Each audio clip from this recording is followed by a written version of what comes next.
Okay, public input. Attorney for, all right, so Mr. Sorrell, Mr. Hess, and Ron, and Mr. Sorrell. Michael Sorrell, 54 Cross Road. Mr. Chairman, at the last meeting, I asked with respect to protocol or policy, with respect to budget committee members speaking in public, and you said you were going to check with the local government center. Have you had an opportunity? I have not had a chance, but again, I'll have to tell you, I don't see any. Let me make a note of that. But you are going to check with the local government center? I certainly, Carol, could you check on that, see if there is, are you aware of any council protocol? No, I'm not. And I didn't stay for the whole meeting last week, but I understand that Mark Myville identified himself as the person, Rudy, who posts on the internet website. Is that correct? That is correct. It also, if it is stated, you'll see the address M. Millville right on the I don't know, whatever his company is, so it is it. But that's really, but not budget committee business, but I'm just stating that if you notice if he's trying to hide anything, I guess my point is he's not very good at it. I didn't suggest he was hiding, but I was wondering whether he was using alias. I did not know who Rudy was. But I understand before the meeting was over, he identified himself as Rudy. Thank you. Yeah. Mr. Chairman, yes, I have a couple of things to comment on. Go ahead. In my opinion, the budget committee is probably one of the most important committees of responsibility in any town with the town meeting form of government. And Mr. Chairman, it is not in the best interest of the town of Hooksett that 3 budget committee members sit, discuss, and/or vote on the Hooksett Police Department budget. They should be disqualified. These 3 members are David Pearl, Mark Myville, and J.R. Willett. David Pearl has founded, operates, and controls an internet website that through its writings, presentations, provides misinformation, and it is a major forum for criticism. The video posted on January 27 of 2010 is just one example on that website. But their criticisms of the Hooksett Police Department, the police chief, the police commission, the police budgetary expenditures, RSA 32:22, his individual postings on this website prevent him from meeting his responsibilities as a budget committee member in a fair, impartial, balanced, and unbiased manner with respect to the police department budget. There is overwhelming factual evidence and factual data to support his disqualification. Mark Myville falls into the same category of Mr. Pearl by his postings on Mr. Pearl's website, his criticisms at public meetings, his regular and constant ignoring the provisions of RSA 32:22 of the municipal budget law. Also, RSA 673:14 provides that he meet the qualifications of a juror as a budget committee member. Reference RSA 500-A with respect to juries, that he have no directly or indirectly given his opinion, which he has, that he not be prejudiced in any way, and that if he is not indifferent, he could not be a juror. He is incapable in making fair, balanced, impartial, unbiased discussion and decisions with respect to the police department budget. Mr. Willett, J.R. Willett, his conflict of interest is one of family relationship. Case law states, and I quote, "A person almost always has a direct interest in his or her spouse's affairs," close quote. His wife is actively involved in the destruction of the chief's reputation, criticism of the police department and the police commission. Also, he does not meet the standards of a juror and cannot make fair, impartial, balanced, and unbiased discussions and decisions with respect to the police department. For these reasons and many more, I repeat my request that these 3 Budget Committee members be disqualified from any and all discussions and presentations or votes with respect to the Hooksett Police Department budget. I want to read from Riggins Rules to finalize and summarize. Paragraph 9 says, don't fail to disqualify yourself if either directly or indirectly you have any financial interest in the outcome of the hearing, and let your conscience be your guide where it could be said that moral, ethical, political, or other considerations, such as personal animosity, would not permit you to make a fair and impartial decision. In disqualifying yourself, do not state your reasons, inasmuch as the mere stating of your reasons can be construed as exerting undue influence on your fellow members. To avoid all accusations of undue influence, it is generally wise to leave the room and ask that the record show that you did so, and that you did not indicate by word or action whether you were in favor of or opposed to the matter under discussion. That's the end of my comments to you this evening, but I have made a request to you, Mr. Chairman, Thank you. that 3 members be disqualified. Thank you. Anyone else? Let me see. There was Mr. Hess, I believe. Thank you very much, Mr. Chairman. First of all, I'd like to see if anybody here actually sat up and saw the 3rd gold medal awarded last night. Well, we got one. Okay. I wish I had too. It was a great jump. Let me just say before I get started that if either of my sons had called up and said, I'm going to bring Lindsey Vonn home tonight, I'd stay up and wait for him. Seriously, I'm here.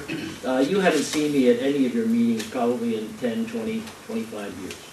I generally don't get involved in town politics. I haven't been involved in school district politics for the last 25 years because I was a school district moderator, and I made a point never to get involved in issues that related to the school board because of my role as moderator.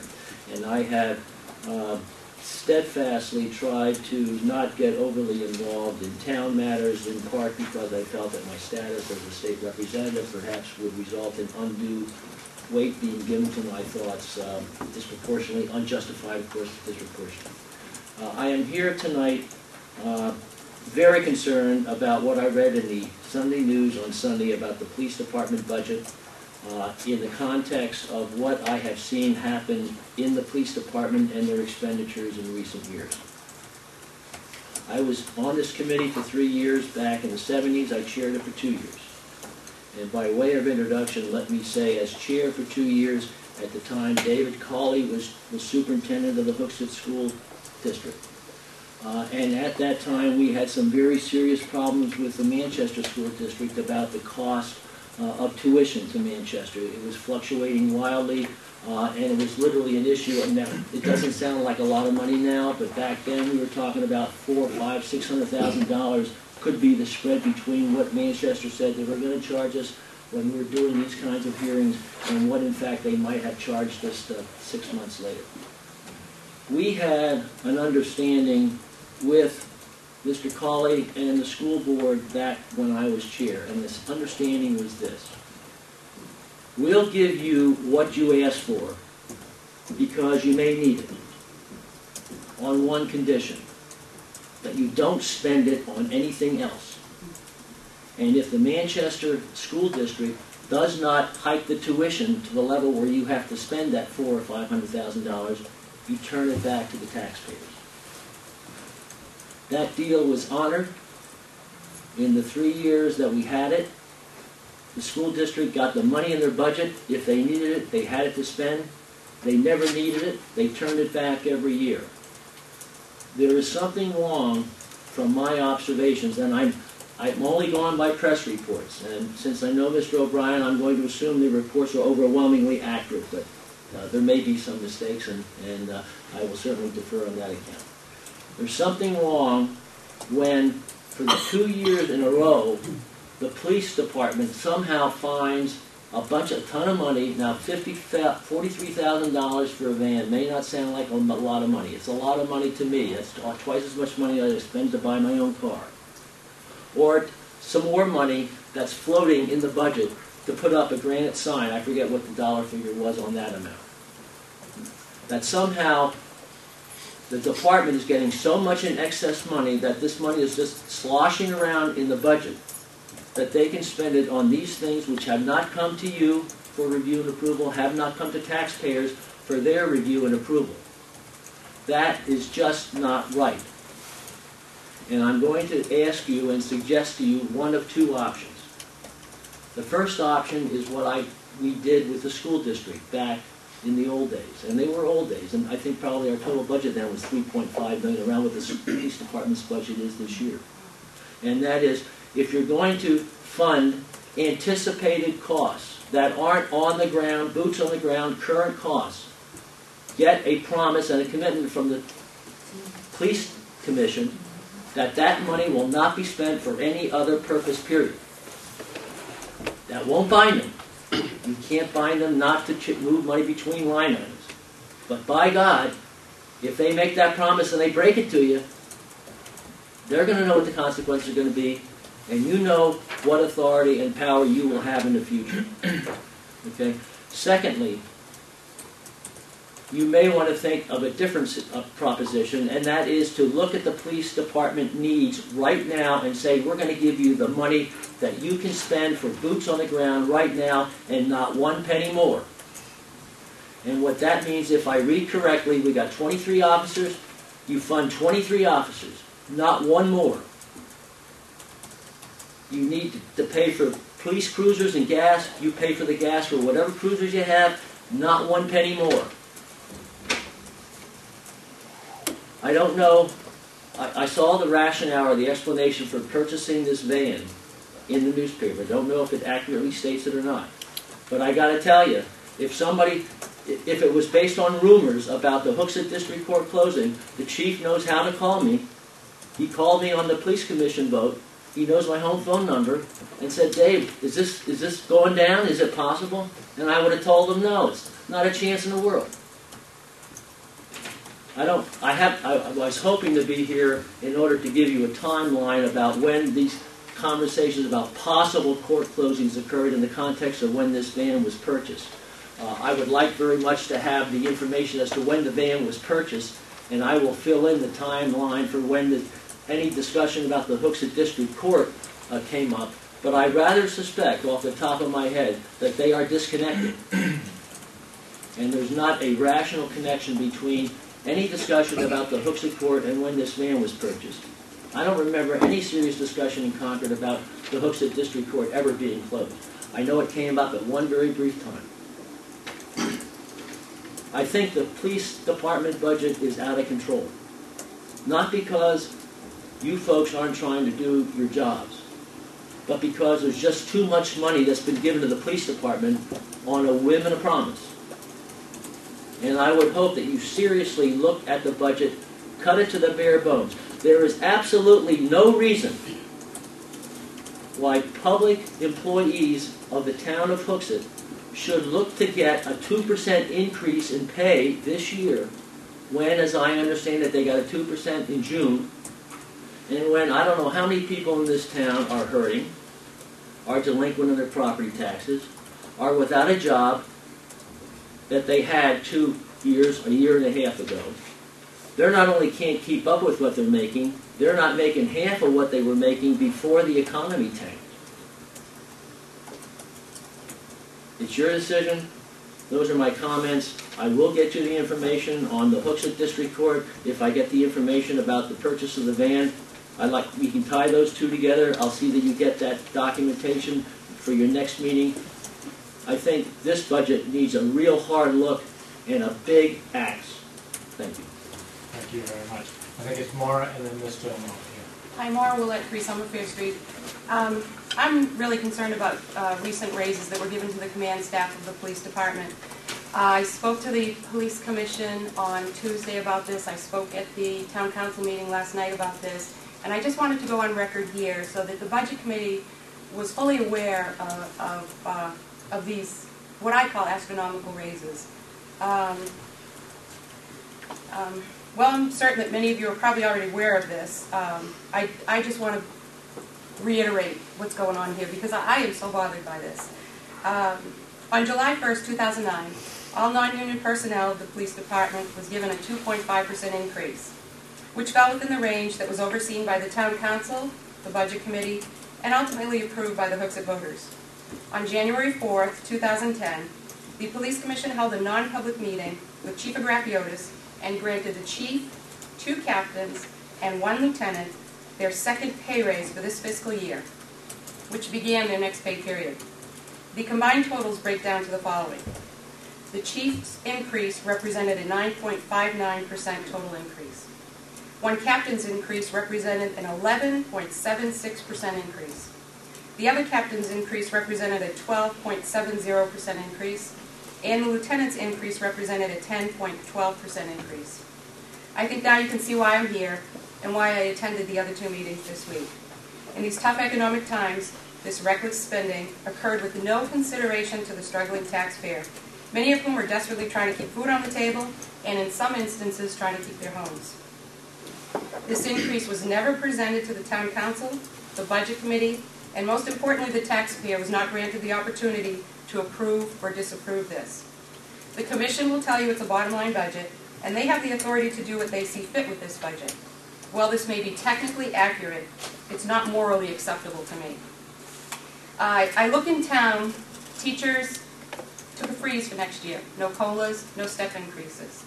The budget committee voted not to recommend, overwhelmingly not to recommend any raises in the town offices.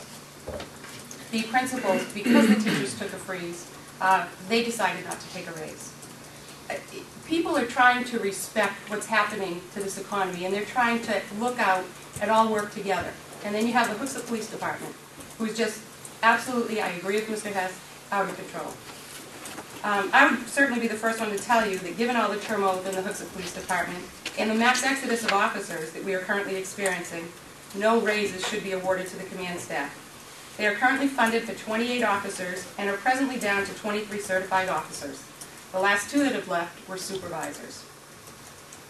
The chief is quick to blame the high turnover on officers leaving. Can we stick to budget issues? I just want to. Okay. This is a budget committee. Let's stick to Okay. budget issues. All right, sorry. I don't want to visit any of those. If you have a budget issue. I do.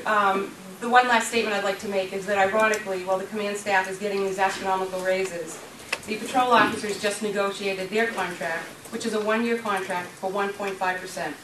This increase will be scrutinized by the council, the budget committee, and ultimately the taxpayer. And unfortunately, I fear will not survive. Not based on job performance, just a bad economy. I would like you to think about this and consider this when you're deliberating this budget tonight. Thank you. Thank you. Mr. Chairman. Thank you. Could you identify yourself? What's that? Greg Matakis, 1465 Hooksett Road, number 276. It's going to be hard to beat Mr. Hess. He kind of summed up almost exactly what I was going to say. First, I strongly encourage you to pay close attention to any budget that Chief Agrapiotis brings forward to you. I was a member of the Hooksett Police Department for nearly 10 years and left because of him.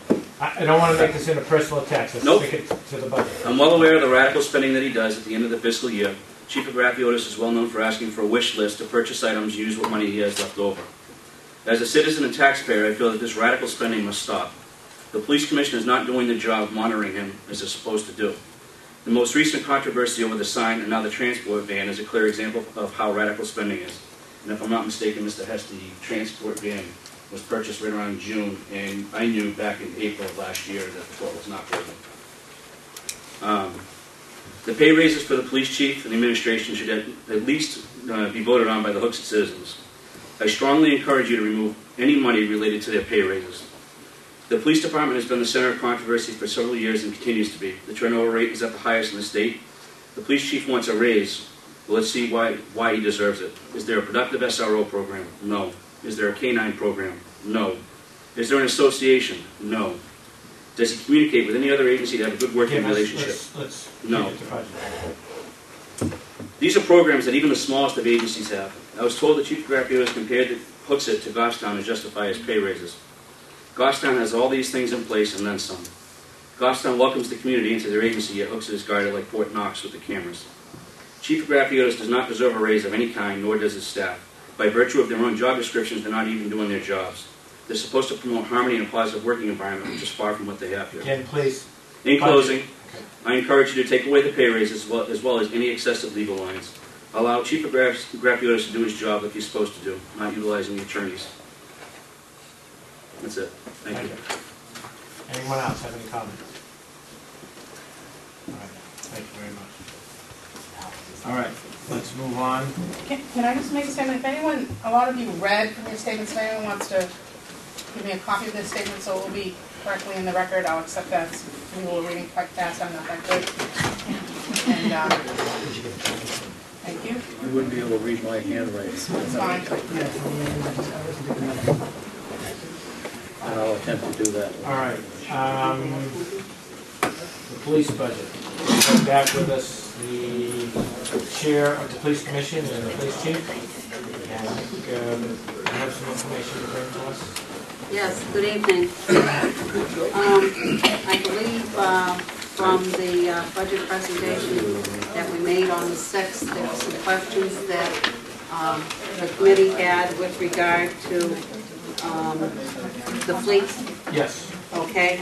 I believe that the chief passed out earlier before I got here this evening a copy from Lieutenant Les McDaniels with regard to the existing fleet that we have.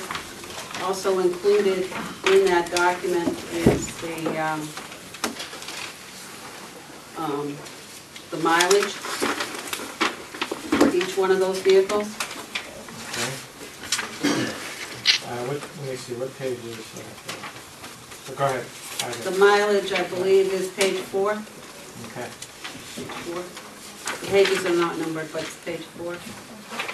I think, and then basically just some additional information with that speaks to the fact about the maintenance of the vehicles, as far as oil changes and the like, and then some background information that certainly could be helpful in your deliberation with regard to vehicles that have high mileage. And again, just some additional information I think that certainly will help you in your deliberation. But that was one of the questions that the committee had that they felt they needed.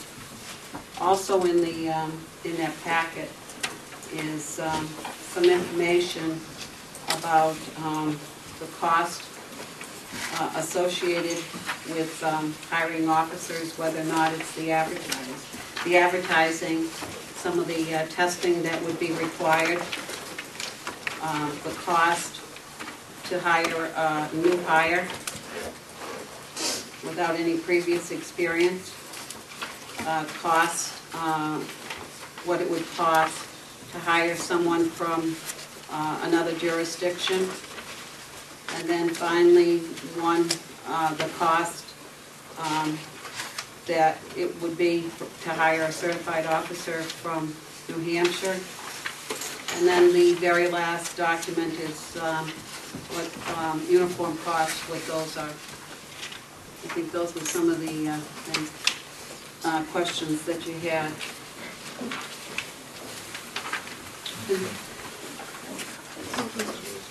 Then the other final document has to do with the matrix, the salary matrix, okay, for this current contract.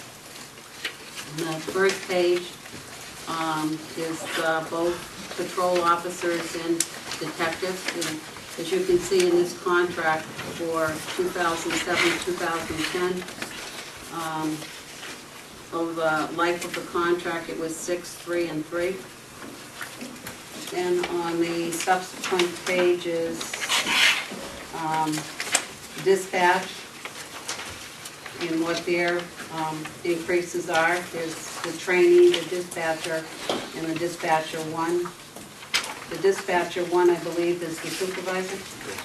Trainer, well, supervisor, okay. And then there's the trainee, and theirs were 6, 3, and 3. Then the third page is the percentage, 2.5% for non-union personnel for 2009-2010. Then the next page is administrative non-union personnel and what their increase was for 2.5. Then the other is the administrative personnel, the non-union, and that's the executive assistant. I'm going to stop right there on that particular one. And I guess the only reason why I wanted to get into that one a little bit was that I think last time there was some question about exactly what the executive assistant did. And the executive assistant also supervises other assistants and clerks. She also does the financial portion, the payroll. She does human resources and does the updating of policies and whatever else needs to be done. But her job simply is not as an executive assistant, only to do normally what an executive assistant is over and above that. So I just wanted to make that clarification because I believe that was a question that was posed last time. And then the other document has to do with the prosecutor, who is also an attorney, and that's the salary, and that's based on, was it 48? Yeah, as many as needed, okay. And then the final one is sworn non-personnel, the captain, so lieutenant, the lieutenant administration, and the sergeant. And then finally, the last one is the chief of police. So that was information that was requested. Just clarify, is that the present after this is today's vote? Okay, I just want to make sure. I believe that was all the information that was requested last week. All right. Thank you. I'm going to accept the report. No. What else? Mr. Chairman? Just background information. I'm gonna start first of all with the information here. The vehicles. Okay, sure.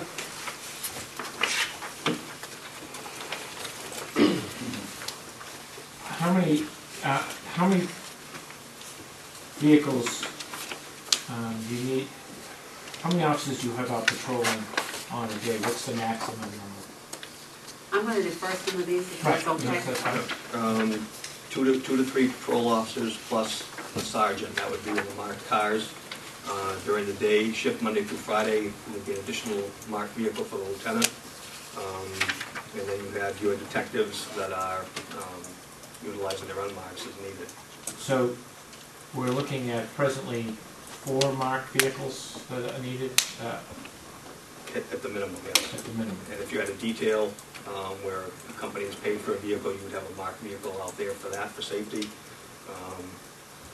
The van would be transporting prisoners to court during the day because for arraignments. And you would also have. Does that take an officer off the street when you use it? Well, it would take an officer no matter what vehicle they drove, yes. Right. So the day shift has the responsibility for moving the prisoners around. So we have 1, 2, 3, let me see, 1, 2, 3, 4, 5, 6, 7, 8, 9, 10, 11, 12 marked cars. Currently, yes. And it looks like 2 vans. Correct. Is that correct? And the difference between the 2003 van is not a transport? No, just a general cargo It's a van. general car, okay. And then we have 4 detective vehicles, and how many detectives do we have on staff? Currently, there are 4 assigned to that division. At full staff, there would be 5 assigned to that division. Do they take their vehicles home? No. Okay. And then you have 3 administrative vehicles, Yes. and that is for yourself and for. The other 2 are the rest of it's a pool, the rest of the administrative staff is needed. Okay. And you this past year you purchased the van, and did you purchase any other vehicles this past? Actually, in the current budget year we're in now, Yes. the current budget year we're in now, I think we have the money for 1 vehicle, and that has not been purchased at this So time. you have money for 1 vehicle. Yes, left in the current remaining budget, Okay. yes. And in 2008, you bought three vehicles? I believe so. I have to go back and check. I took that in the previous budget. Okay. 2 vehicles not in use? Okay. And you have a couple of vehicles not in use? Correct. And why are those not in use? Because we've been very fortunate in that the other cars are lasting longer than anticipated, similar to what we discussed on the, back on the 6th, as far as the maintenance getting longer, or getting more longevity out of them than we hoped, which is great. Okay. Yeah. And so you have 2 that really haven't been put on the road yet, and 1 more to purchase. 1 more you have funding for to purchase. Correct. Okay, just so I'm clear on that. A couple of years ago, you asked for 3 vehicles, and in the budget, in the last expenditure, you had money, I believe, to buy 3 patrol cars. You purchased 1, and then used the rest of the funds for the van. Do I have that correct? Just so I understand. To the best of my recollection, I'd have to go back to the record. But I think because I know the van came in within the budget. Within that line item, Within yes. that line, so I believe it works out. I think you purchased 1. I believe that was the idea, plus the idea was that as the city of Laconia does, the van will be used, has been used, and we need to do some work to the seat, but will be used by the sergeants on duty, so that will be a primary patrol vehicle 24 hours a day. But I guess in the request, if I go back, I believe the request was for patrol vehicles. That's why that was funded as much as, so you had the money, you didn't have to buy cruisers because you're putting more miles on the police cruisers, so that's why you didn't have to buy as many cruisers. I'm just trying to get a Exactly, sense of yes, it. yeah. Okay. All right. Can I just clarify one thing? I think I'm done with my questions. I missed that part. Did you say something that there's a car in Laconia? I heard the word Laconia in there. No. No, I think it was saying they like Laconia. Oh, does like the- Laconia cars? In the state of Laconia, the patrol sergeants in Laconia drive a transport van. Oh, That's the okay. primary vehicle they use for patrol. That also makes them go to the scene of every arrest. They transport the prisoners back. So that's kind of what we're modeling it after, if you will. Thank you. And it also serves during the day, obviously, if we have arrests during the night that are held over on bail, to transport them to the court, whether it's here or if we have to transport them to the Concord court for a video arraignment if need be. Thank you. Okay, JR and then Jason. I was wondering, why wouldn't you use the Shivers transportation for relocating prisoners? We do when they're available, but they're not always available. The main reason for the van was the making the arrest on the street and bringing them back to the station as the primary time of arrest, where the sheriffs are not part of that. For example, if the van was with the sergeant tonight and there was an arrest, the sergeant would go to the scene, which we have them go to the scene of arrest anyway, supervise and be an extra body, and then the van would bring the prisoner back. So the van is utilized just for everyday pickup for an officer, Right. not an officer, sergeant. a sergeant for picking up a prisoner? And patrol, they patrol in that vehicle, make when the vehicle stops in that vehicle. Currently, right now, we're having a problem with the seat, so the last few weeks, it has not been used, because we have to have it taken back to the company, put the cage in, so the seat can get a little bit more reclining because of the gun belts. Otherwise, it's set up like a cruiser. Ultimately, it'll have the same computer system in it, has the same radio system and all that, so it can be used as a cruiser, and has the additional security of the transport. Okay, Jason. If Mr. Chairman, if you can indulge me for a couple minutes, I have several questions. Okay. Question about we heard about a 2.5 wage increase for all non-union You know, employees. how about if we, for just a minute, can we do the vehicle? I think, does anybody else have on the vehicles? And then I'll go on to the. All right, I have a question about the vehicle. Yeah, let's kind of maybe stick to one and then. All right, for the vehicle. Purchased the vehicle last year. Sounds like you purchased a couple, 3 the year before. You have $28,615 for vehicle and related purchase in your 10-11 budget. Why would be the question. I guess I need some justification to why we need yet another vehicle for about 30 grand in today's economy.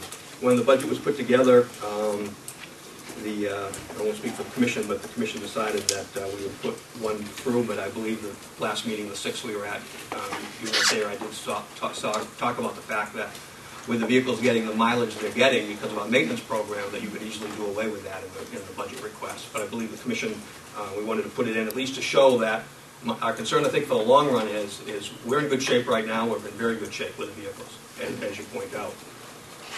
Personally, I have no trouble taking that vehicle out. Just remember, for future years, though, that may not always be the case.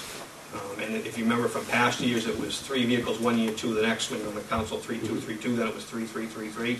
But because of the maintenance and all that, we've been able to, if you will, slow down or the amount of purchases. But it can't go down to 0 and stay at 0, because at some point, what the problem that we found is going to catch up with us again, and then you're going to be seeing us for 3 or 4 cars with a handful at excessive mileage. So as I said that on the 6th, that is something that you usually could take out of the 10-11 request. Good. Thank you. Anything else on vehicles? If you transport 3 prisoners with the van, can you do that with 1 officer? So you're okay to have three prisoners in the back with 1? Are they restrained? Yeah. But, and let's keep it to the ongoing budget, so let's not spend a whole lot of time on operational issues. Chairman? Yes. On this list of vehicles here, there's 2 that are shaded, and it says here depicts those vehicles projected to be replaced. Are those the 2 Crown Vics that are not being used? No, well, the which 2. Which vehicle? Well, Your shading may not have. Your shading on the copier may not have worked out. Well, it's the one that are the 3rd and 4th. Yeah. Right. The 3rd and 4th. Those are 64 and 65. Those are what we would, based on the amount of mileage we put on, 64 and 65, would be projected to be replaced in the 2010-2011 budget year. Which would be this year. Well, 10-11 in the budget we're talking about. For next year? Right. Yeah, for this year. Right. But as I the one we're discussing. Exactly. Okay. But my point, if I can, is that that. with the vehicles and the way they're working, we actually have, if you will, the ability to go through next year. Those 2, by keeping the longevity, the replacement would be taken care of. But that was back to, if you will, to my point of in next year's budget, when we're sitting here a year from now, we would have to be looking, that we would have caught up, if you will. One more other question about cars here. Those 2 have lower miles than some of the others. Are they in worse condition, perhaps, than the detective one way on the bottom at 114,628, or the one on top at 95,790? The ones that are shaded have 74,000 and 80,000 miles, so it's not necessarily about the mileage, it's about the condition of the car that needs to be replaced. Right, well again, we're talking about replacement. It needs work or whatever. Well, what we look at is roughly that, if those 2 were replaced in 2010, 2011, we're looking at that they would still be on the road a year from now, so they would have a year's more worth of mileage on top of what you see here. So getting to the end of 2011, they would have been, projected again. Now, one of them could turn out to be a terrible vehicle and goes earlier. One might turn out to be great, and we keep up to 140. So the one at 114, although it's not even a car, right? It's 350. Is that a right? Right. Actually, you have to look at on the list. What type of vehicle is that? I don't know. I'm not on the list you're looking at, if I can, the first grouping of vehicles is the patrol vehicles. The one you're looking at is the exact last one on the list. Yeah. Is that the van? No, that is a 1997. That's a Ford E350. That's an old ambulance that had been turned into a crime scene van. You had bought that through the federal government program. So you prefer to replace the one with 74,000 miles as opposed to the Crown Vic on top, number 62? No, well, your coloring didn't come through on the copier. If I can, the first, it didn't on any of yours, I'm sorry. When you look at your list, the first vehicle, 062, yeah, and that has shading, which isn't very color coordinated. Oh, it's not shaded for mine, so. Okay. Exactly, okay. Looking at your list then, forget the shading, if you will. Cruiser 062, which is the first one you see on there. Yeah. Okay? and then go down about halfway to unit 072. Right, 89. Okay, so right now, or as of last week or whatever, one of them had 95, one had 89. Those are two that would be projected to be replaced in the current budget year we're in, or basically before July 1st. Okay. Okay? And on your sheet it's shaded, but on our sheet it's not then. Correct. Okay. And then 064 and 065 would be replaced in 12 plus months from now. Okay. And when we looked at that, that's where, with the commission, the idea was to leave one in at least for discussion, explain to you at this point that we could get through. We'll be pushing the mileage, obviously, but we could get through because of the maintenance issue. But to give you an overall picture of where the fleet is. Thank you very much. I'm all set. Okay. All right.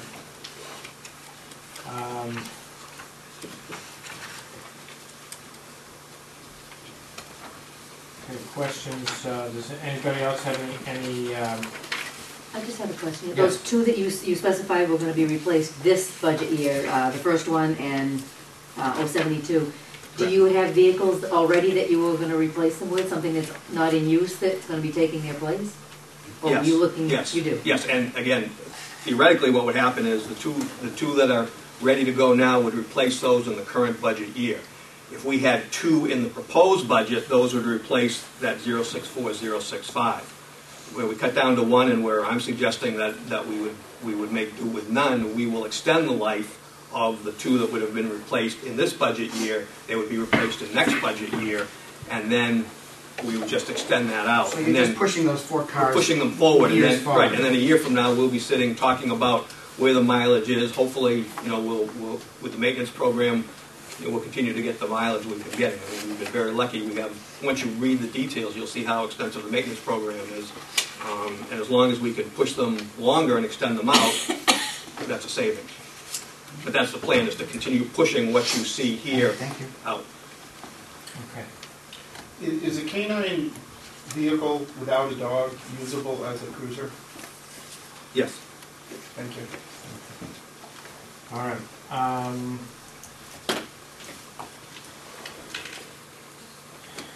Now, I'd like to ask questions about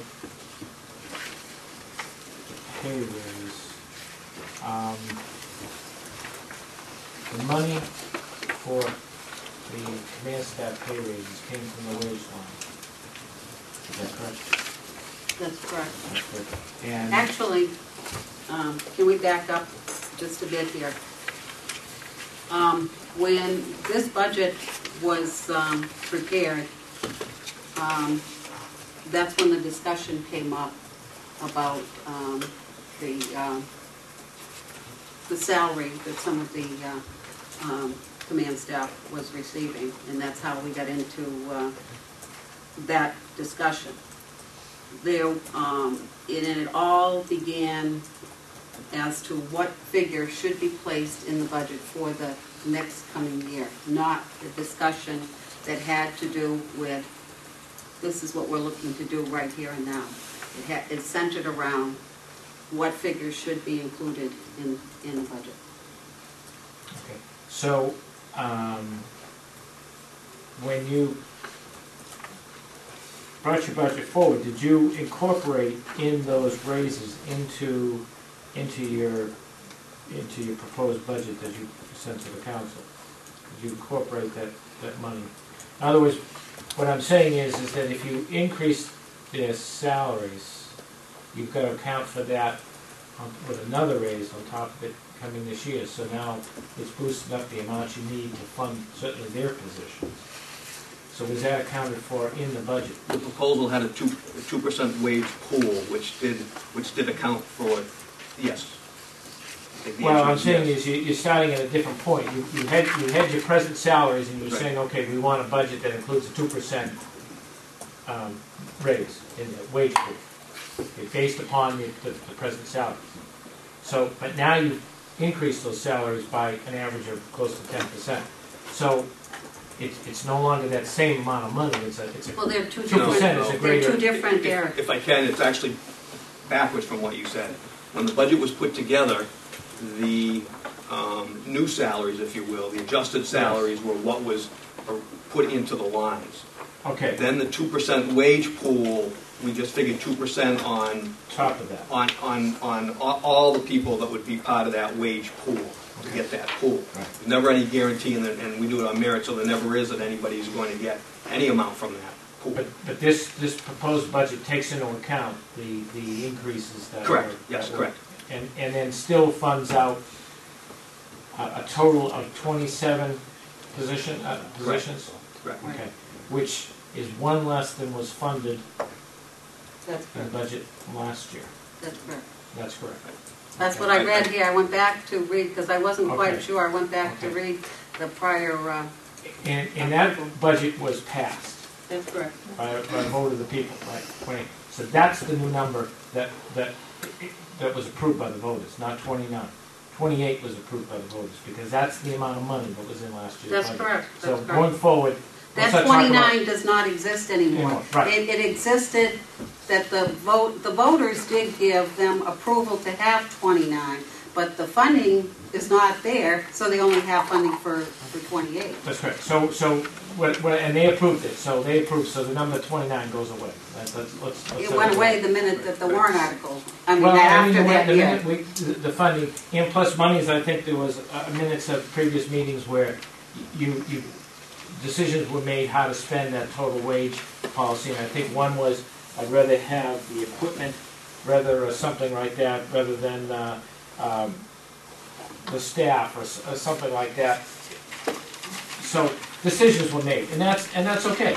That's it. But let's not keep going back to that 29 now. It wasn't that they'd rather have equipment than staff, it was, and I just want to touch on that point, it was the fact that in order to put someone out there, you needed both. But you make decisions. Right, You make exactly, decisions, exactly. and the decisions were made, and last year's budget was based upon 29 officers, and it was passed, the funding like that. Now it's 27. No, the funding last year was 28. 28, but I'm sorry, 28. Don't 28. get me- I mean- And this year it's 20, and you base it upon 27 to include the raises. Again, wasn't it 27 last year? No, 28. Was it 28? No, it's 28. Was it 28? I got a I copy went of the to- I went minutes. to- Okay. I went to look at Yeah. the minutes. So I just, Okay. so I guess, and we were kind of taken, there were some people who felt we reduced the budget too much and everything like that. I'm having a little bit of a problem with the fact that money for that 28th officer basically went towards pay raises mid-year. And I don't know how many communities you compared. I've only heard Goffstown. I don't know who chose Goffstown as being the place when that, New York City salaries or something, but I mean, it's arbitrary. And I'm having a problem with in this economic times, that level of an increase when we're not even putting officers on the street. And we've been told, oh, we need to have 29 officers to get full coverage, yet money is being taken like this. I'm really having a problem with how much money do we put in that pool, because if we put 29 in the pool, enough for 29 officers, I don't know that we ever got there. Then it was 28, and we're at 23 now, and the money is being spent for increases that, I mean, with all due respect, I don't think that the staff was going to walk out if they didn't get the raise. So I don't think there was, in this economy, and this didn't just happen. If there is an inequity, and I'll assume that there is, it didn't happen over. Because of when, for example, in the months that we have an opening, that money. No, but if you had been full staff throughout the whole year, would you have had money for this raise? If the overtime line, depending on how the overtime was spent, probably, yeah. If you look at the way our overtime district has been this year, yes. I mean, we asked So for. you had less overtime. I think we talked about it last month, our last meeting. The overtime, we planned on what the overtime would be based on history, and I think the last 4 years we've been using less of the overtime each year, which is what led the commission to say in the proposed budget, take $100,000 off that and live with that, if you will. Could you just give, why, Mrs. McHugh, why there was a sense of urgency? This couldn't wait to place this before the voters whether or not they wanted to fund an equity raise and bring the facts to the voters and let them vote on it. Well, I think that the discussion with regard to the adjustment came up based on the fact that we had received a memo from one of the captains with regard to the equity of the salary that they were receiving. And like I said, the discussion began as a result of that. The chief came in with his proposal how to address that pay equity, and it didn't go anywhere. It didn't go anywhere. It was more or less not rejected, but the chief was told to go back and work on it. Okay. At the same time, I took it upon myself to go to the LGC site and to not only look at all the other communities that were similar in size, but to look at the different positions. Came back to another meeting, another budget workshop meeting, and we had another discussion about it. This time, part of the discussion, some information came up with regard to the fact of what the community does swell in size over the course of the day and some of the incidents as a result of the traffic and just the issues that are part of something like that. So we had another discussion about it, and I don't believe it was voted at that time. We made, I'm not going to say we made, there was some consensus about how to go about it. The meeting ended, didn't have a firm decision at that point. We met again, I think it was either the third or the fourth time, and we had more discussion about the increase, the adjustments. It was not basically just a pay increase. It was to bring equity and what kind of adjustments would we need in order to maintain the staff. We also spent some time looking at what both the police officers and dispatch had received over the last 6 years. Okay, we looked at their percentages. And I think at that time, that's when the decision was made that there would be a pay equity adjustment. Can I add to that, if I could? Back to Joe, what you had said about the inequity had been building for a while. That's correct. And I think what brought it to the Commission's attention as something to really look at the time frame they did was the fact that the inequity has been there and it's been building based on the numbers that the chair talked about here. When the captain did the memo, one of the things that we realized, and I talked to a current sergeant who said, there's no way that I want to be a lieutenant because the lieutenants and up are salary, sergeants and below are hourly.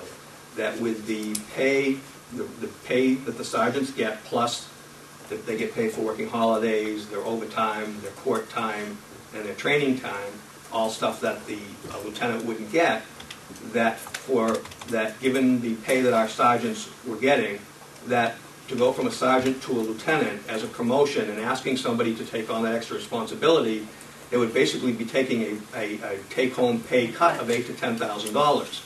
So we were looking at some of our current supervisors and saying who was a mid-level and would be potentially by training and performance moving into a higher category. And we talked to one particular sergeant, and that was the first thing that the sergeant said. I'm not taking a pay cut. You're going to give me more, why would I even test out for that position? Why would I want to lose $8,000 to $10,000 to move up to a salary position? I'd lose the money. No overtime. I wouldn't get the overtime, the court time, and all that. And on top of that, you people are going to expect me to have a lot more responsibility. So I think when we were talking about that with the commission, that was one of the issues that came up, was that sooner or later that would have to be adjusted, because as time went on, there was no incentive for anybody at the sergeant level to have any desire to move up, because they'd be taking a pay cut going to the next level.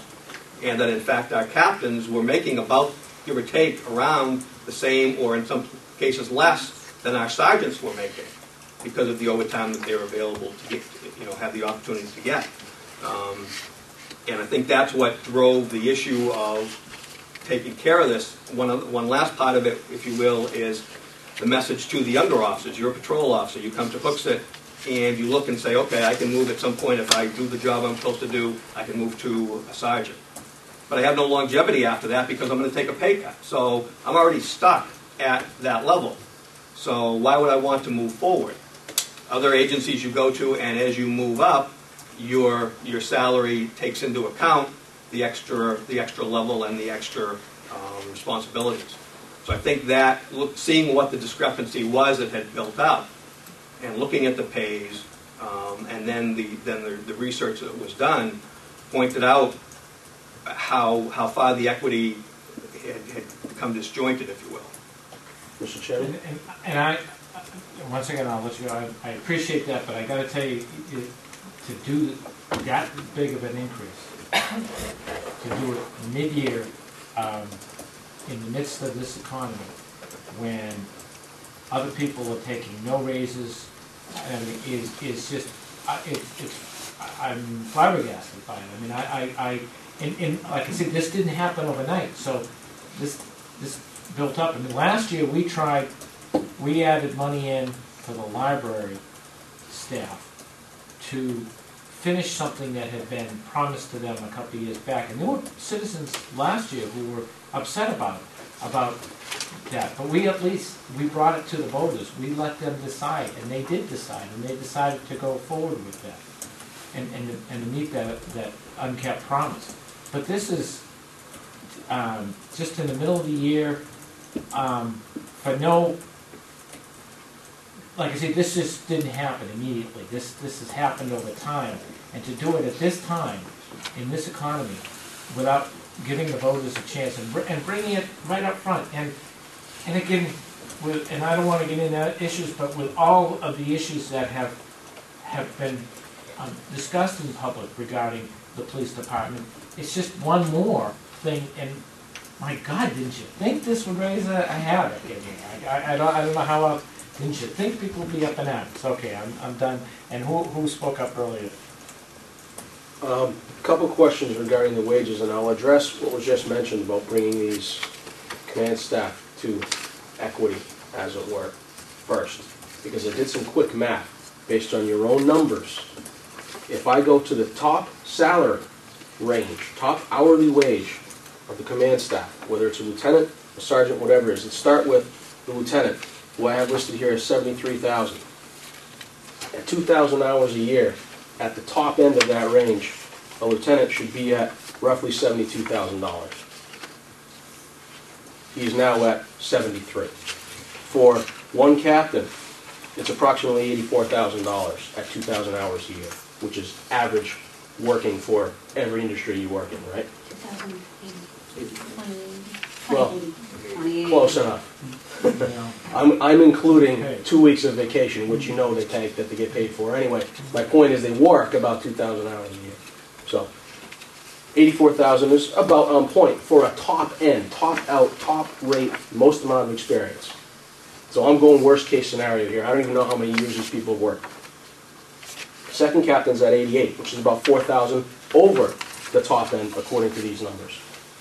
Chief, top end should be about 102,000. That's at 42, I'm sorry, what was the chief at? That's at 51 per hour at 2,000 hours a year. That's about Are $102,000. you in the right column, Jason? Are you in base salary column, or are you in New total salary. paid? I'm at Base new salary salary. or total paid? New salary. I'm just looking at the salary based on 2,000 hours a year by what their pay should be at the top end. In other words, most amount of experience, they're at the top end of their range. So to bring to equity, in other words, would have meant raises of far less than what they all got, except for one lieutenant, who's now top-ended at $84,000+ a year. We don't do this with town employees. Any of the town employees in here will tell you, we fight with this bring to equity thing every budget cycle. We've done it with a lot of the town employees over the years. To do this in the middle of a year, when there are people losing their jobs, not getting raises, for lack of a better term, it was arrogant, aloof, and frankly, I think as a taxpayer, kind of rude to do this without going to the taxpayer first and saying, hey, listen, we're a little bit behind on our pay schedule here. Can you bump us up a little this year to make us close to whole? It was just, this is above and beyond anything that I would see as normal business practice in the middle of a year. Yeah. It aggravates the heck out of me, especially when you put it over the top end salaries. So you're more than whole, in other words. You're beyond whole now. You're making more than the top end. I think with regard to one of the captains, it also included an increase in duties. That was the other part. Well, that's fine. He was still whole. No, I'm just saying, I'm just answering the question. I'm sorry. I'm not No, I debating. know. I'm just aggravated, that's all. I just wanted to make 2 points as far as. I'm sorry. Maybe I saw the wrong hand. No, I'm very quick. I just want to make 2 points as far as equity. It was stated last night at the town council meeting by Councilor Pishpatola, who's a retired police officer, so I'm going to take this figure from him, that this puts our chief over the Manchester department. So I just thought that would be something for consideration. That was Mr. Pishpatola's statement, so I don't have that number. The other thing is, I went on the Goffstown website, took a look at their department, and I don't think it's a good comparison for what they offer. First of all, they have a chief and one captain. Their structure is totally different, their upper command structure. So I would certainly want to see some supporting information if we're going to look at comparisons and make sure that they are actual comparisons, not just that their number should be our number. Well, remember, just that we don't have any say in what numbers they have, so. But we have asked other committees to show us your comparison, the comparisons that you've done. I think I So Nancy and then Poor Dana over here. then Dana. Okay, Dana, then Nancy. Can you tell us the total cost for the command staff from that, I'll say, I think July 1st raise and the January raise? What's the total cost associated with those increases for the 09-10 plan? I'm going to defer to the chief with regard to that particular question. I don't have that right here, no. Can we figure it? Well, it's 26 just for January. 26,000. Just based on rounding everything What off. was the average on that? You can kind of do the math backwards. To the, Well, it's only time to do it. I can ask a simple management style question based on what Jason said too. The history of the 8,000 inequity in the first place wouldn't have been there in the first place if we were always properly staffed, right? Because the 8,000 is an overtime number, isn't it?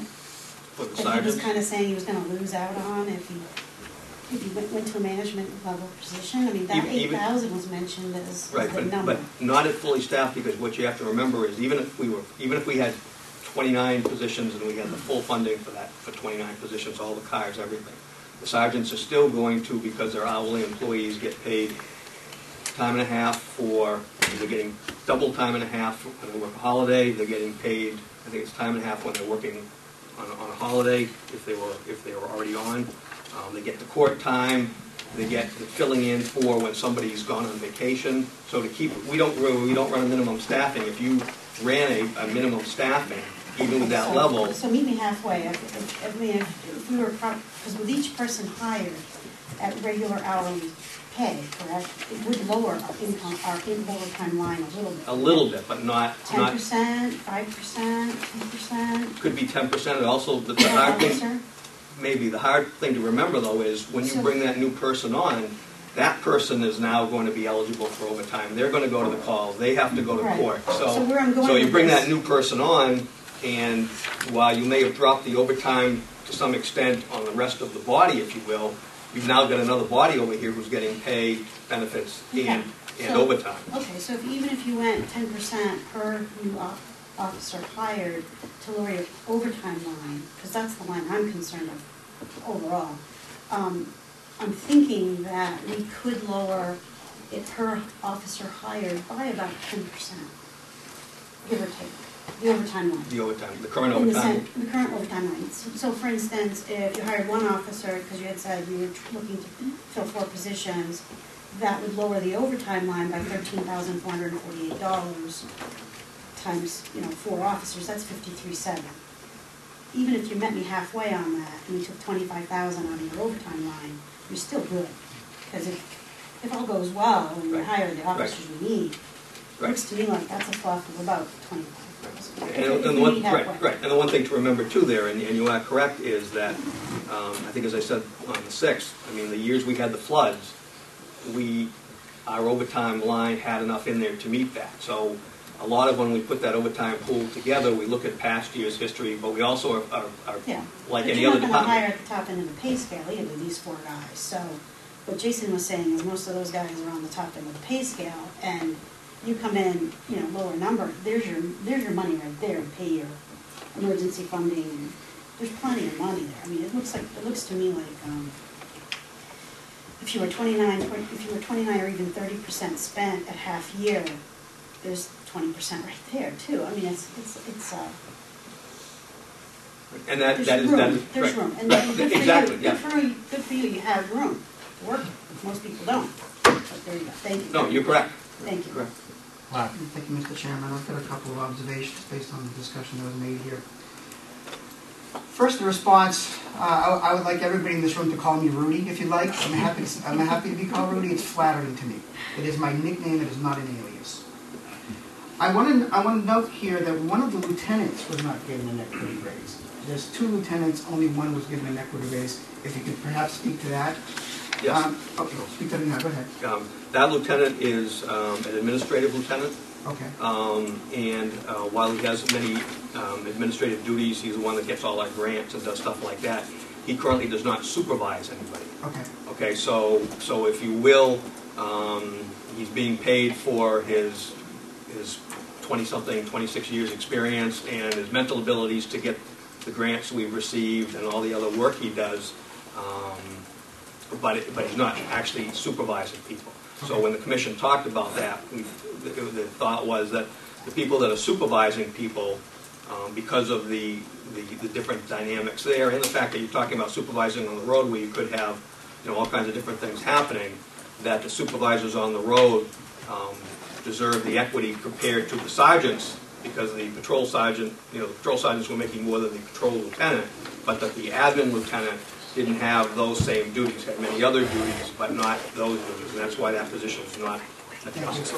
The other thing with regard to that one, to that particular position, when I did the research on LGC, that particular position with those kinds of duties and the job he does with regard to the fleet and all that, in some other communities wasn't even getting, that salary. So, He's above what yes, other... yeah. And that's kind of the next question. If you were doing your other surveys of other towns... We did. Was that lieutenant not considered as part of the equity adjustment? No, it was considered, but it... He wouldn't qualify for it. That's right. Otherwise, you would have to lower it. We felt there was a difference enough in the duties that the rate that person was getting with their longevity didn't warrant. Sure, thank you. I also want to note here that by the commission granting the raises or pay equity adjustments, the commission has unilaterally taken 3 people to approve an increase in the budget, which will now be in the default budgets. So the voters in future years are now going to have to pay for a pay equity adjustment, which was basically could have been approved by 2 people. At this point, it was approved unanimously by 3. 3 people increased the default budget by $27,000. Regarding inequity pay, I don't personally, this is my own personal opinion, but I don't personally buy the argument that just because a different department somewhere else, of people you don't even know, of the descriptions that may be different in some other way, I don't believe that's apples to apples. And I don't believe that just because a captain in Goffstown makes a certain amount of money, that you have to match that salary, or any other position. It didn't originate as, oh, look what they're earning in. The discussion never started with that. And like I said earlier, the memo came first, okay? And we discussed it. Then, but again, you're correct, and that's not. It started, as I think I said earlier, with looking at the fact that there was no incentive for a sergeant in the future to move up to another position, and that's where it started. And looking at how, and then looking at other towns and saying, okay, now that we're looking at those numbers, you know, would the numbers be anywhere in line with communities that we thought as much as possible, because every community is different, will like communities. So it didn't start. It started with the inequities within the department, and then part of the research was to look outside and say, do those numbers make any sense, or at least are they in the ballpark when you figure the size of the department, the level of crime population, and all that. We had 2 or 3 budget workshop discussions about, you know, we had a proposal that came from the chief, what he felt the pay adjustment should be. Didn't go anywhere, okay? It came up, like I say, 2 or 3 times before. I kind of have a theory about that, and I'll keep the budget. Yeah, okay, I'll keep the budget. and let's, we need to kind of move on to this year's proposed budget. Yeah. It's my view as a manager, and people who come up to me and ask me for a raise. I say, this is the job description. Not to be nasty about it, but everyone makes their own life choices in life. And if you don't like the current life choice that you're in, you make a decision on your own. I have no say in that whatsoever. But I'm not going to bump up a person's salary to keep them. If you're not happy with your salary, you are free to go. So, I'm going to move on. In my view, based on the response that you said, the chairman, you know, where the money was, and you said, he said, was there enough money in the wages if you were fully staffed? And you said, yes, there was. And then he said, was there any money for the pay adjustments if you in the overtime line? And you said, yes, there was. So I just made a note here. If you have extra money in the wage line and extra money in the overtime line, you're overfunded. And so I just made a note of that. And to Mr. Hess's point, yes, if you can find money elsewhere to make a raise for yourself, then we as a budget committee need to work on that.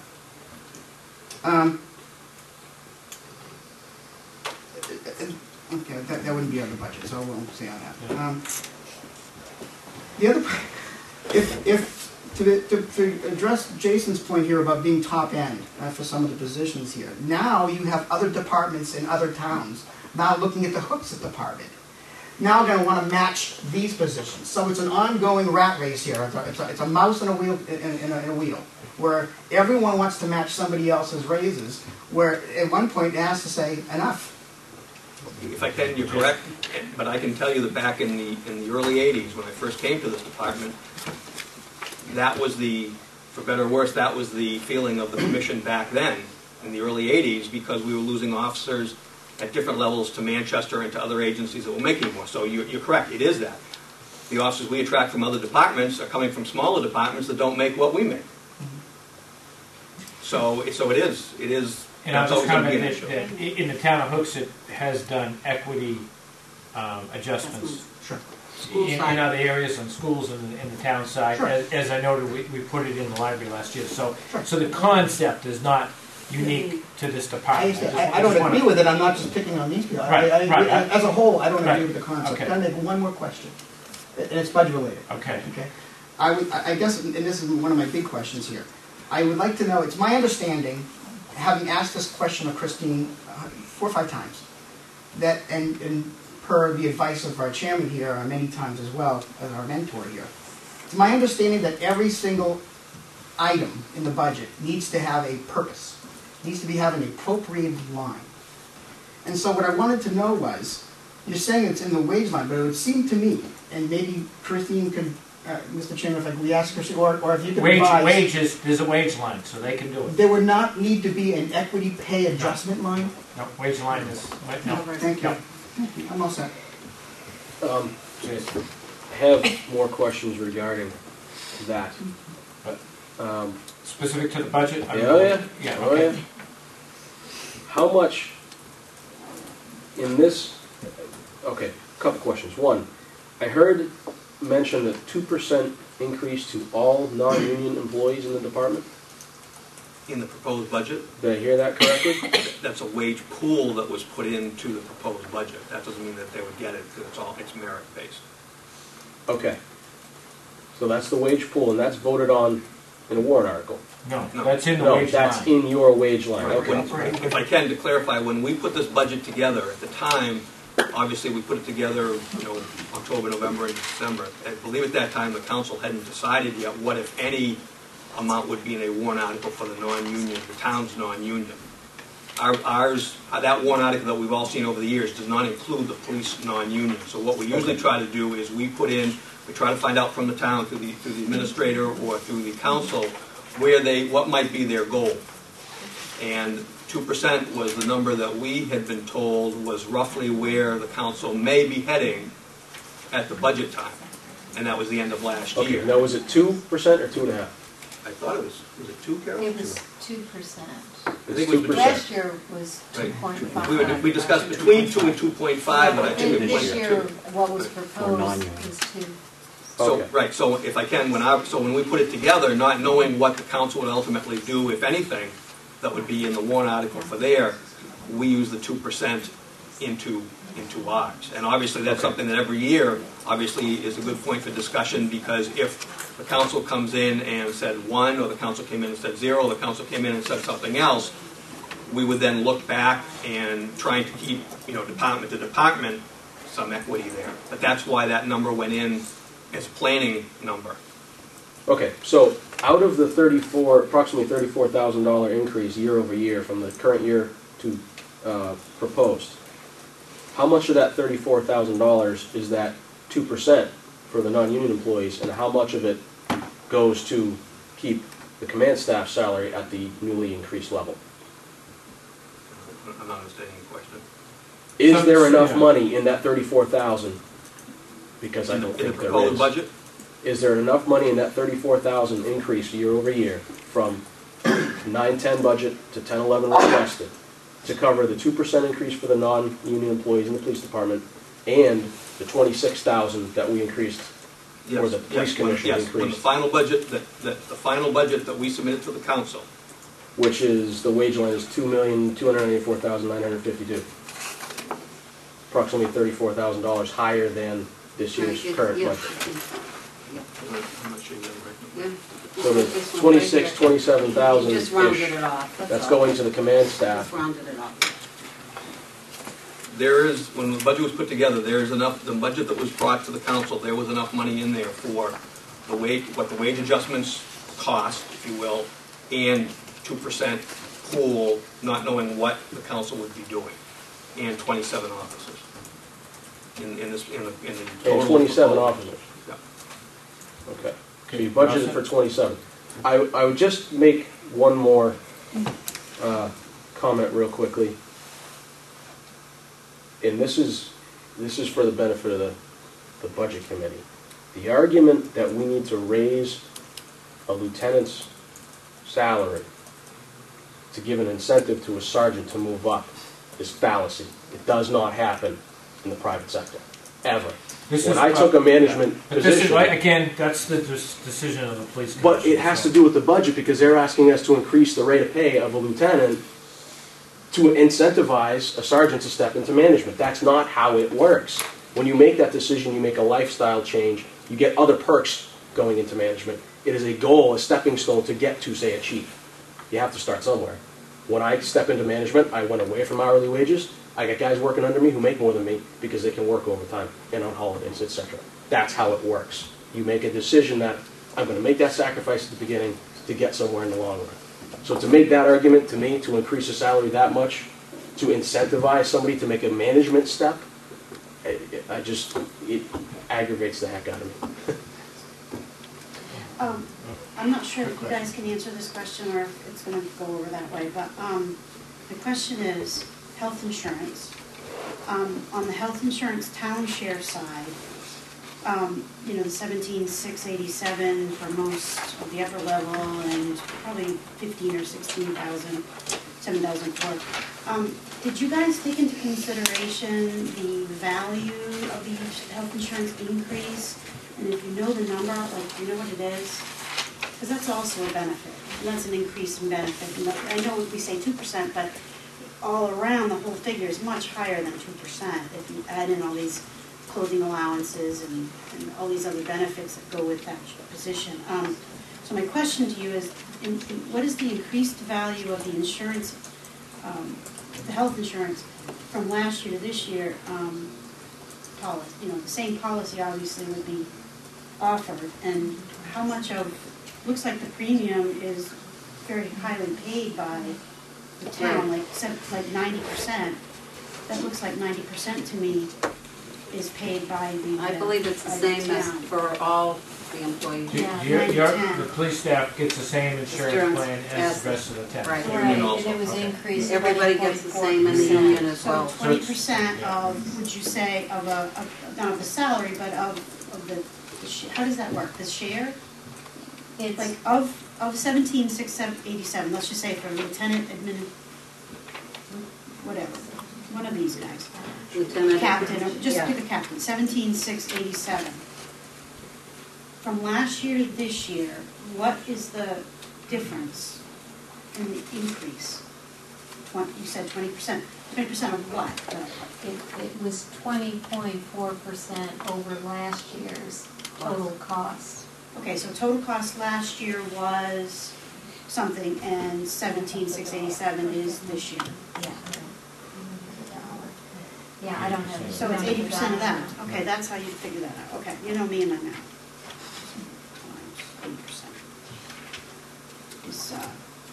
But that's true of all the 1,500? No. It goes throughout the whole community. throughout the community, so it's not I'm unique. trying to say, where I'm going with this is I'm trying to say that we all talk 2%, 1.5%. It doesn't sound like a big number, but when you add these other things in and look at the total paid to employee line, it's huge. And my definition of huge is much higher than, like you say, top end or something. We should be in the middle, not top end. But anyway, thank you. I'll figure out for myself. Okay. I'll come later. Quick questions on the budget. Yes.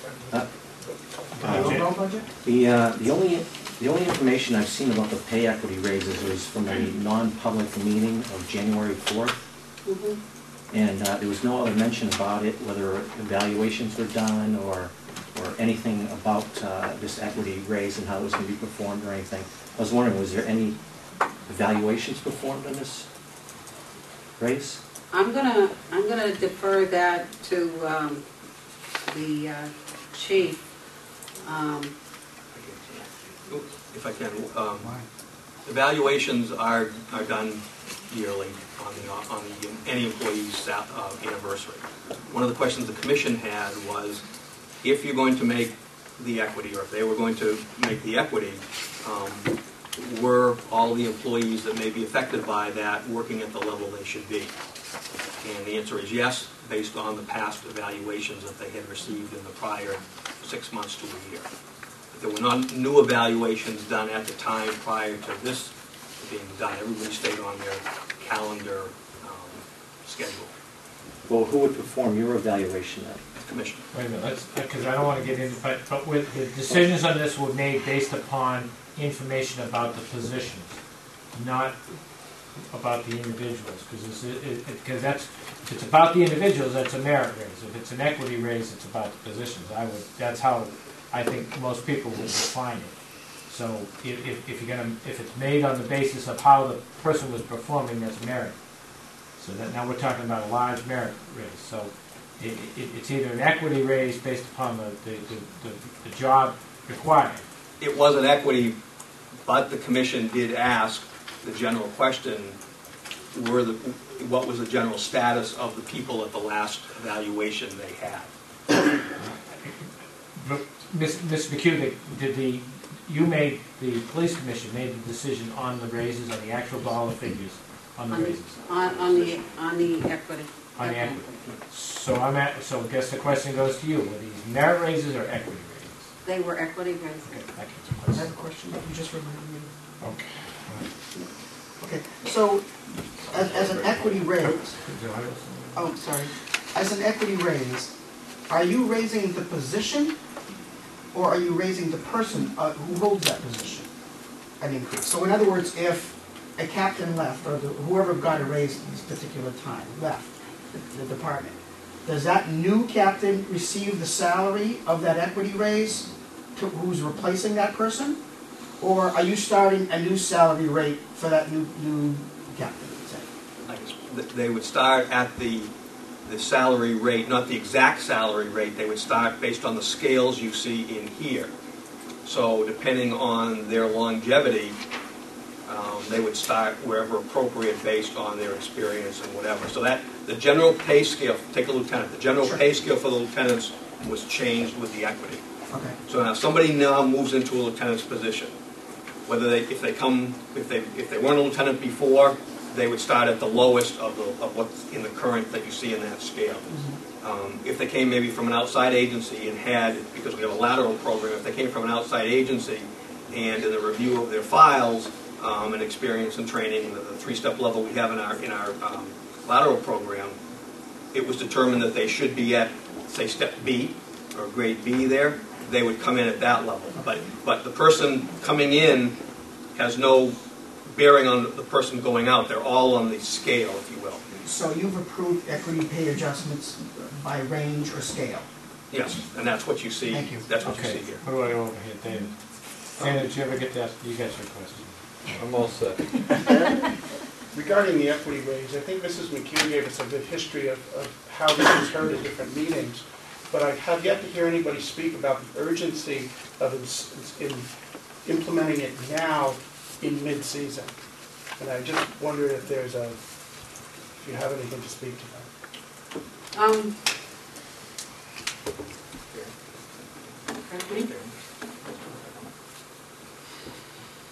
Yeah, I suppose. From the standpoint of the discussion, it's centered around fairness with regard to, like I said, it had nothing to do with what other communities, what they were receiving. It had to do with looking at what some of the percentages of increase that had been given over time with regard to the police officers in the last two contracts, okay? And that's what, brought that to the forefront. As far as the urgency, I think it was a matter of being fair. Thank you. Yes. Could I speak to the office equipment and related supplies line? Sure can. Which is? It's number 717 under the whole front page there.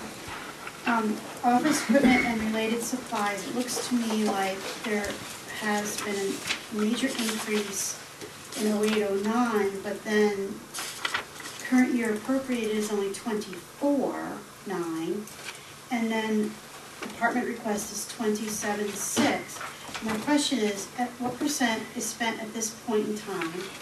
Is it 30%? Do we know how much we've spent on that line in this past 6 months or so? We do have benchmark. Is it 713? 717, office equipment and related supplies. I was just kind of taken back by the detail, and thank you for providing the detail. The $27,675, I don't know where you're buying your cartridges from, but $6,000 a year is a huge nut. How much, if we could figure out how much last year was spent there, and then with less call counts and less officers and less happenings, it seems like that shouldn't go up. That we should be able to find some fluff in there. Well, I don't know the exact cost of the cartridge, but even with the numbers going down like we talked about on the 6th, remember when we talked about the other areas, the motor vehicle stops have gone down quite a bit, but there were a number of other areas that were much more involved, issues that had gone up.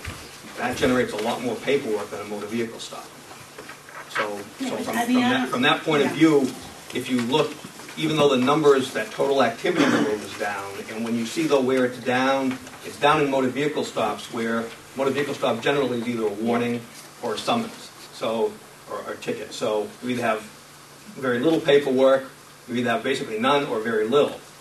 The times when the other issues, the other categories went up, now you're talking about a full report with investigation and supplements and all that. So the actual paper usage would tend to go up. Okay. So I'm going to provide you my cartridge guy. You can check it out, because I work for a nonprofit, and, you know, they're great. They don't even give us a nonprofit price. I mean, it's great. It's not name brand stuff, but I can answer your other it question. works. Your other question was the current level of spending? Yeah. As of, let's see, the end of January, that line 717 was expended 54.18%. So you're going to overspend that. Well, we were in, that report was in week 51 of 31. Okay, I'm sorry, so of 52. So you're dead on. Well, and that equates to 59.62%. So at 54.18, we're just a teeny bit under it. Yeah, so you're dead on. So if you changed your price, then you'd be able to find something on that. Okay, thanks. Very much. Any more for the police commission? Questions on the budget? Yes. Okay, no comment, please. Question about the overtime line. 0809 appropriated 0. 0809 actual 0. 910 current year appropriated 0. Department request in 1011 $240,000. How do I go from 0 to 240? In the They prior, was all in the wage line. in the prior years, it wasn't out. broken out. The wage line Okay. in the past contained the regular wages and the overtime wages.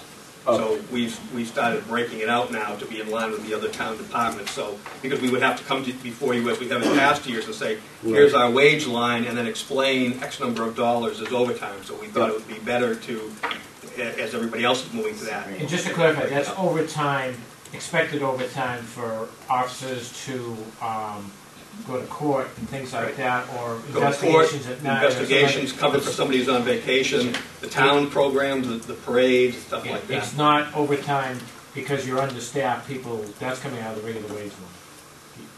No, he said it did go with that because we're But able I to guess- lower it a little bit when we Right, hire. okay. Yeah. So that, but that's not calculating having to do overtime because you're understaffed.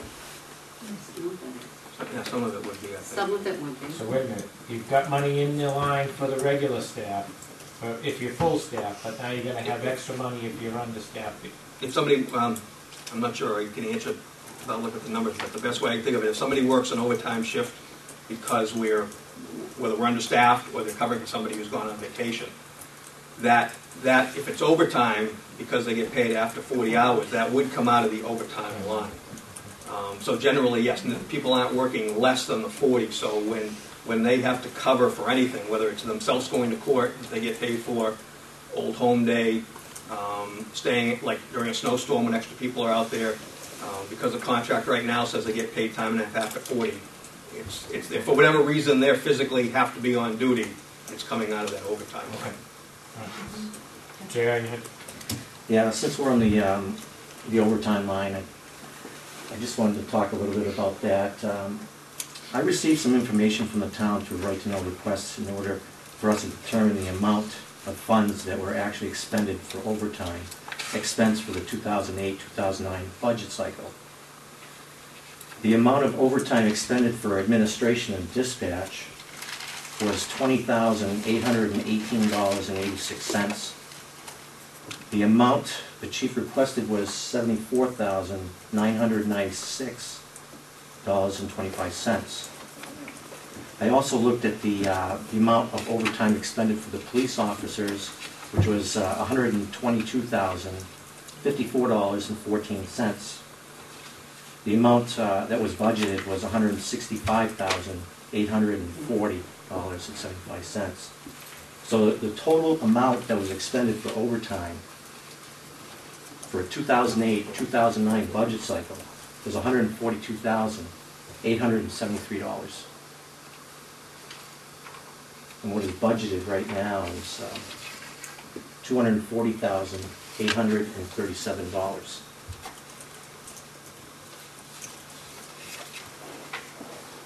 Okay, thank you. Mr. Chairman? Still budget related. Okay. So we talked about the vehicle, you said you were willing to let that one slide. Police equipment, 08-09, you spent $14,000. You were appropriated in 09, 010, 18. This year you're asking for 30. Could you do with the 15 you spent a year ago? 715. This is from the 713. 713? And I would ask the same It's question about, 15. well, that's personnel equipment, Oh, police okay, equipment is so- 7. But I'm asking the same question about both lines actually, because they're both about the same expenditures in 08, 09 compared to what we were budgeted for this current cycle. One thing that you talked about last time. Right, what I talked about on our first meeting was in line 713, police equipment. A large cost that is in this, which the commission, this is where I talked last time, we had a little bit of a disagreement. They wanted to put in the cost of a new canine. I did not want to put in the cost of a new canine, but in the proposal you see the cost of a new canine in there. So that's 713 includes. Right, so 713, if you go on your page, your detail page of 713. Yeah. Okay, if you go on that page and go roughly halfway down, okay, you see a subcategory canine dog. Yeah. And then you see line items. Those were the best numbers that we could come up with, the staff, for the commission, worst case of putting a canine on the road if we were going to put one on this year. So, and that would add up to 8275, correct? The Yeah, 5,000 basically, yeah, purchase the dog yeah. and X, Y, and Z. Right. Now, and as I think I said at the last meeting, my goal ultimately at some point is to have 2 dogs, but having one, the availability still becomes an issue and not necessarily an asset for us.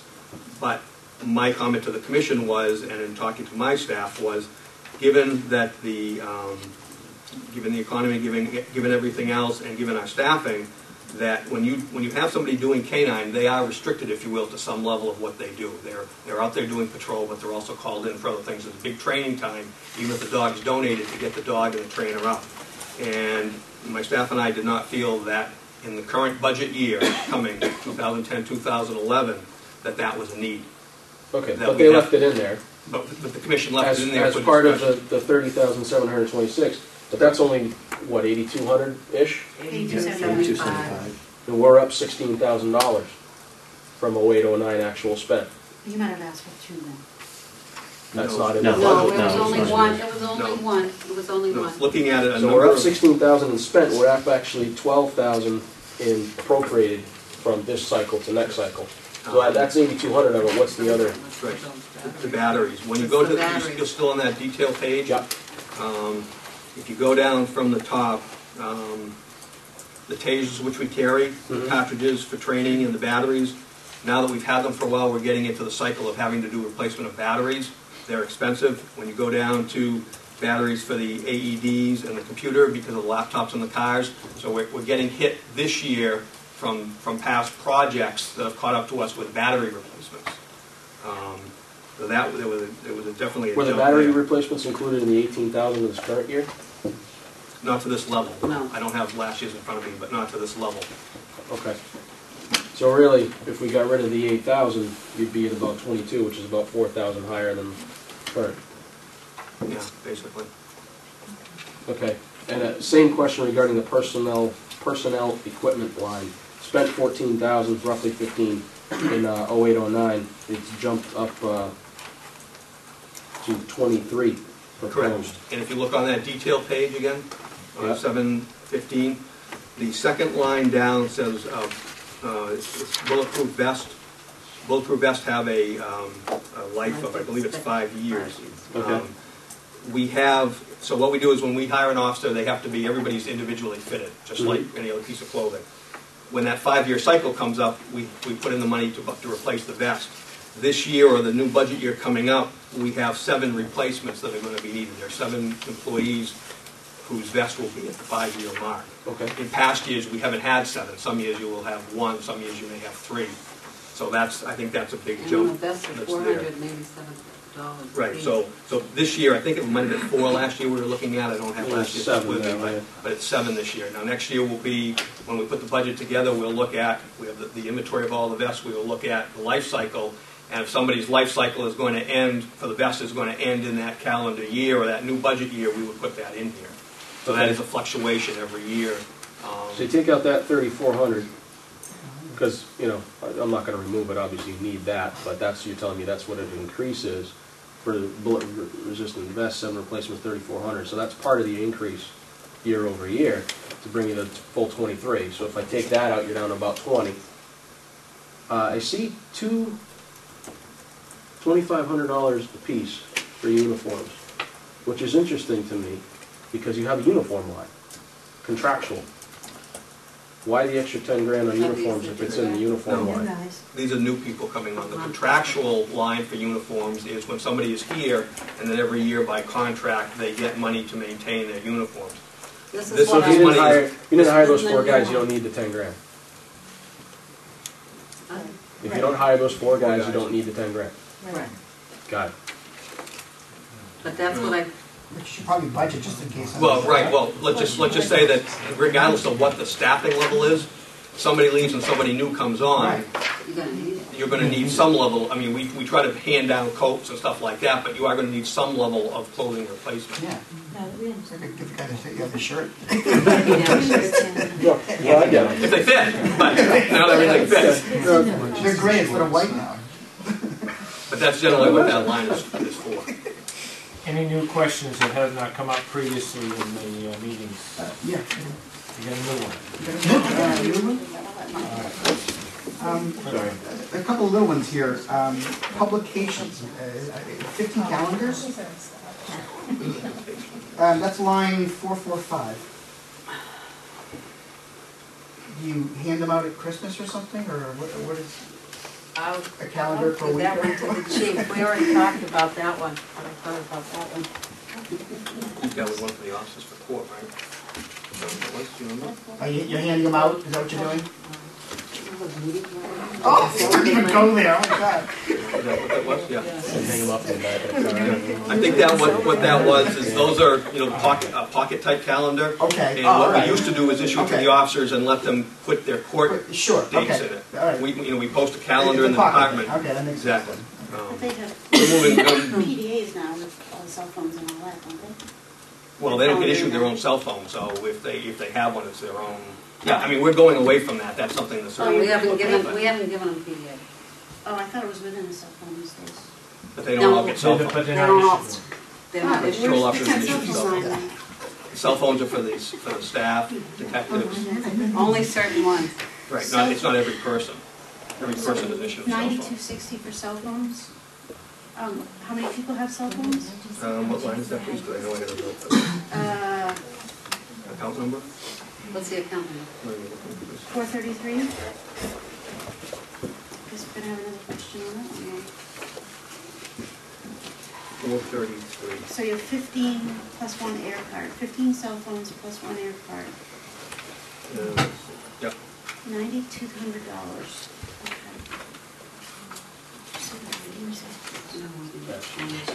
I was thinking of that as a safety thing. The secure lines are restricted, the numbers are restricted, you can't call them back, you can't trace them back, so That's why I didn't question it at first, because I thought it was a safety thing, so.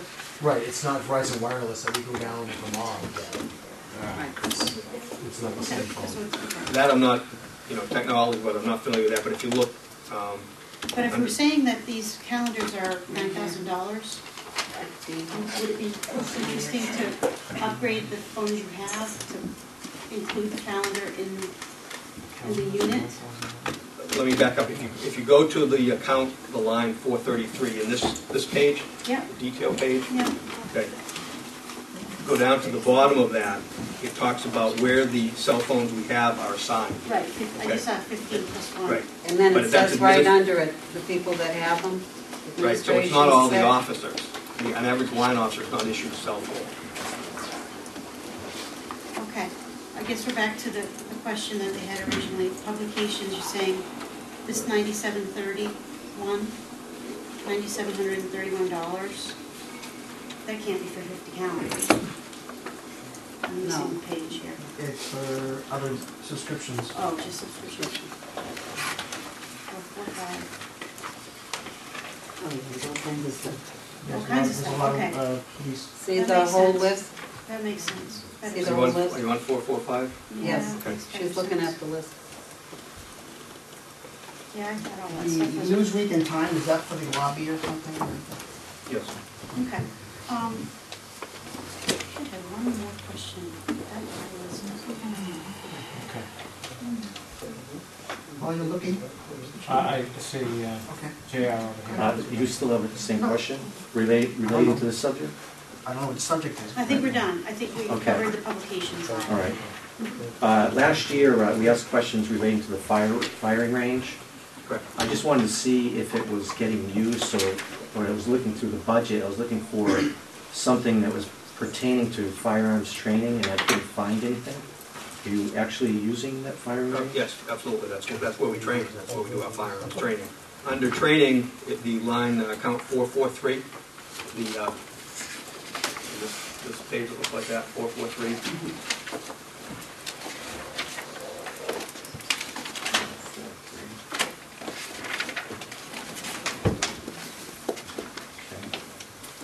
That shows, that's the first two accounts are the ammunition.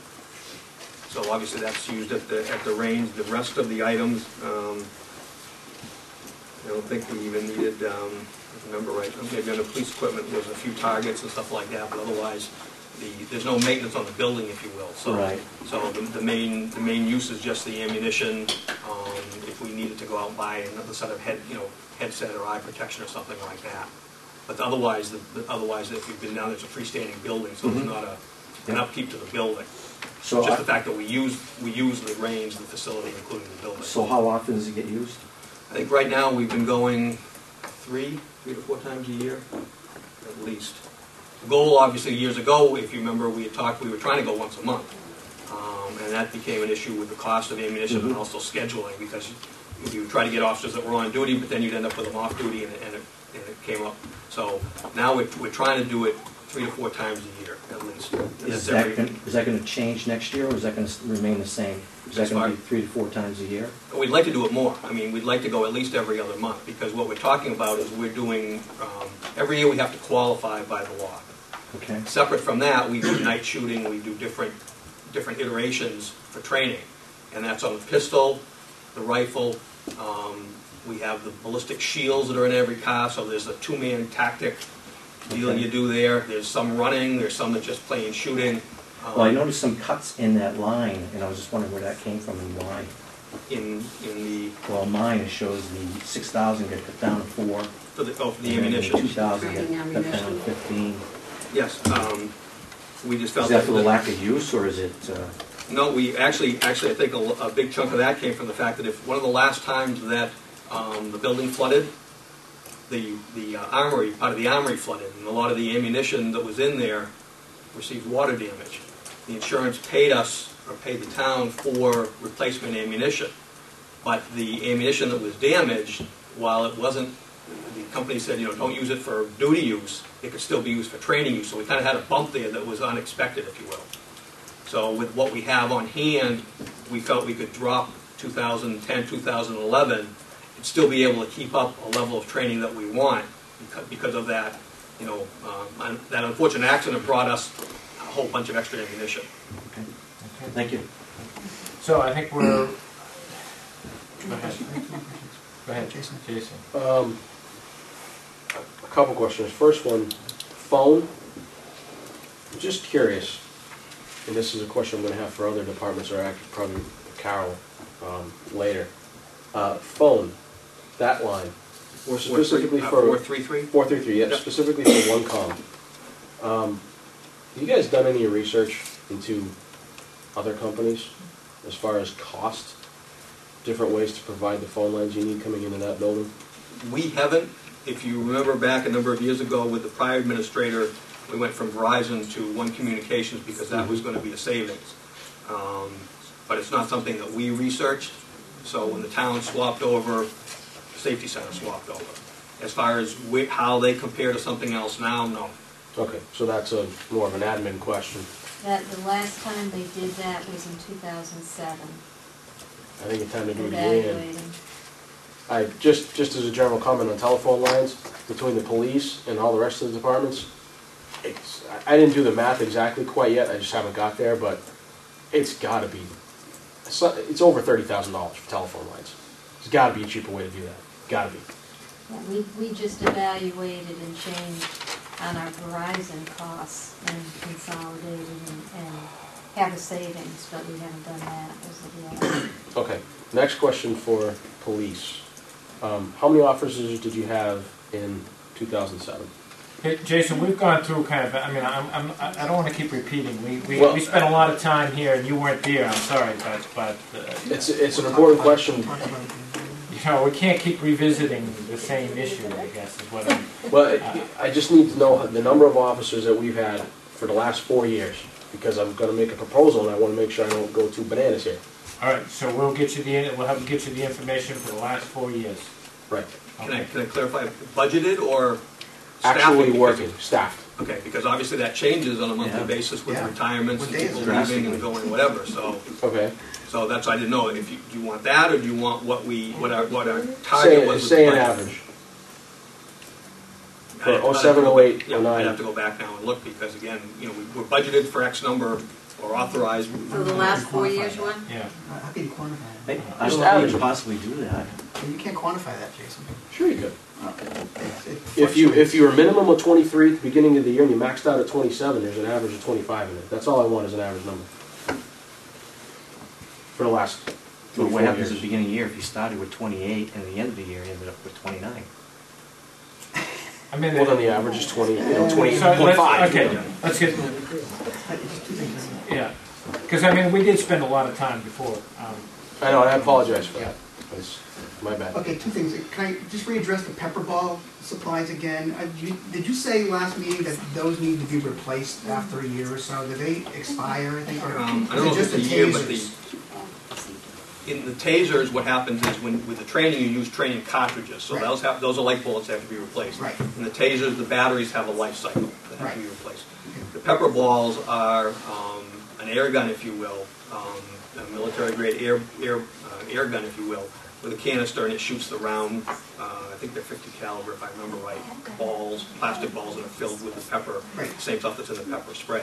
We also expand the number of those, just like bullets during training. The officers also have to qualify with the pepper ball system. Okay. It basically looks like I guess for lack of a better word, it looks like a paintball gun. I don't need to know. But it's just like... My question was, you need to replace those you use them a lot during the course of the year? We have to qualify with that just like you do with a weapon. So it's the same idea of having X number of training.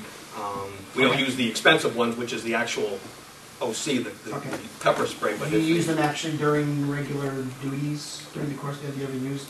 Budget question. Okay, budget question. And then the shredding line again. Is there a way we can do that in a more cheaper way than having a mobile unit come through? I'm really concerned about that. That a third party comes in to shred your security documents there. Couldn't we just buy 5 or 6 shredders, and everyone has one at their desk? $500 instead of I guess our thought was with going with the shredding is, I think I said last time that our data isn't unaccompanied. So when the company shows up, the bins are already locked. A staff member accompanies the worker and the bin out to the truck and stands there while the stuff is being fed into the machine. So an employee would see if anything was not being put into the machine. I think in the past we did have a number of different shredders. I don't believe, I'm not sure, I don't know what shredders cost, but $100. It would be a good. Well, I'm not sure. I guess what